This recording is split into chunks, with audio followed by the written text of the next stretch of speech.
పేదలకు ఇందిరమ్మ ఇళ్ల పథకం ద్వారా అండగా నిలుస్తున్న తెలంగాణ ప్రభుత్వం ఇప్పుడు అల్పాదాయ, మధ్యతరగతి మరియు ఉన్నతాదాయ వర్గాల కోసం సరికొత్త గృహ నిర్మాణ పథకాన్ని శ్రీకారం చుట్టింది.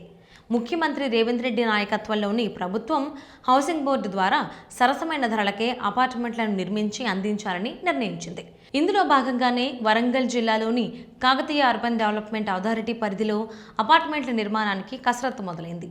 వరంగల్ జిల్లాలో హౌసింగ్ బోర్డుకు ఉన్న 25 ఎకరాల స్థలంలో ఈ భారీ ప్రాజెక్టును చేపట్టనున్నారు.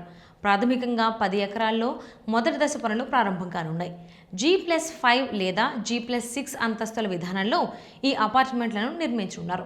మొత్తం 7,15,000 చదరపు అడుగుల విస్తీర్ణంలో 700 ఫ్లాట్లను అందుబాటులోకి తీసుకురావాలని అధికారులు ప్రతిపాదించారు.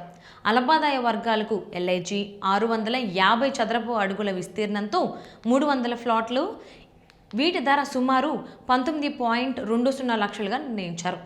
మధ్య ఆదాయ వర్గాలకు MIG 1000 చదరపు అడుగుల విస్తీర్ణంతో 200 ప్లాట్లు, వీటి ధర సుమారు 30 లక్షల వరకు.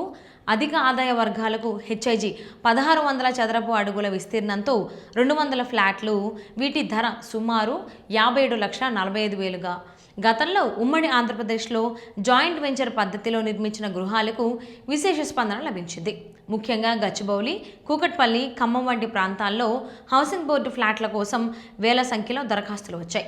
ఇదే ఉత్సాహంతో ఇప్పుడు హౌసింగ్ బోర్డు సొంతంగా గృహ నిర్మాణాలు చేపట్టి అటు ప్రభుత్వానికి ఆదాయం వచ్చేలా, ఇటు ప్రజలకు నాణ్యమైన ఇల్లు దక్కేలా ప్లాన్ చేస్తోంది.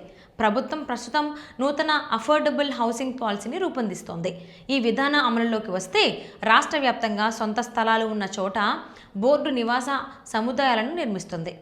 వరంగల్ ప్రాజెక్టును మొదటి దశలో 2 విడతలుగా ఫేజ్ 1లో 280 ఫ్లాట్లు, ఫేజ్ 2లో 420 ఫ్లాట్లు పూర్తి చేయాలని భావిస్తున్నారు. ఈ మేరకు సమగ్ర నివేదిక ప్రభుత్వ ఆమోదం పొందిన వెంటనే నోటిఫికేషన్ విడుదల చేసి ఆసక్తి గల వారి నుంచి దరఖాస్తులను స్వీకరిస్తారు.